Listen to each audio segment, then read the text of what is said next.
Welcome friends, हमारे channel short stories पर अगर आप हॉरर और सस्पेंस कहानियां सुनने के शौकीन हैं, आप सही जगह पर हैं। तो दोस्तों, सबसे पहले हमारे चैनल शॉर्ट स्टोरीज को सब्सक्राइब कर लें, बेल आइकन पर क्लिक करें ताकि हमारी रोज आने वाली वीडियोस का नोटिफिकेशन आपको मिल सके। एक शाम 5 दोस्त वक्कास, ज़ीशान, दानियाल, नुमान और जैन बैठकर बहस कर रहे थे कि इस बार छुट्टियों में कहीं घूमने जाना चाहिए। ये सुन के वक्कास ने कहा कि क्यों ना तुम सब मेरे गांव चलो, मैं तुम्हें हमारी खानदानी हवेली भी दिखाऊंगा और गांव की सैर भी कराऊंगा। सब दोस्त इस तजवीज पर राजी हो गए। अगले हफ्ते जैसे ही छुट्टियां खत्म हुई, सब दोस्त वक्कास के साथ इसके गांव पहुंच गए। ज़ीशान ने वक्कास से पूछा कि तुम अपने गांव के बारे में तो बताओ। वक्कास ने बताया कि हमारे गांव की तारीख बहुत पुरानी है, यहाँ के लोग बहुत मेहनती और मिलनसार हैं। इन्होंने ये भी बताया कि हमारे गांव में कब्रिस्तान की कहानी बहुत मशहूर है।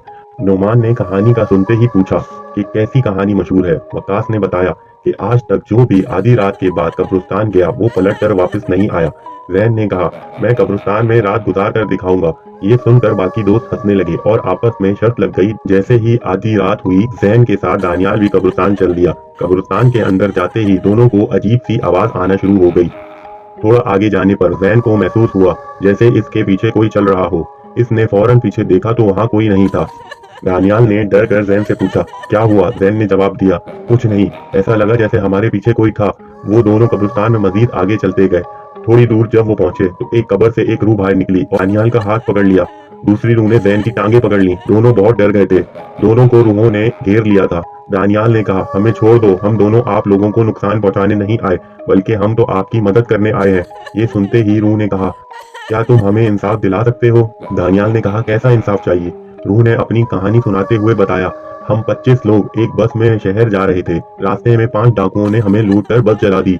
अब इस कब्रिस्तान में हम 25 लोगों की रूहें भटक रही हैं और जब तक हमें इंसाफ नहीं मिलता, हमारी रूहें ऐसी भटकती रहेंगी। जैन और दानियाल ने उनसे वादा किया कि वो इंसाफ दिलवाने की पूरी कोशिश करेंगे, बदले में उन्हें छोड़ दिया जाए। अगली सुबह वो दोनों कब्रिस्तान से वापस आए तो बाकी दोस्त हैरान हो गए।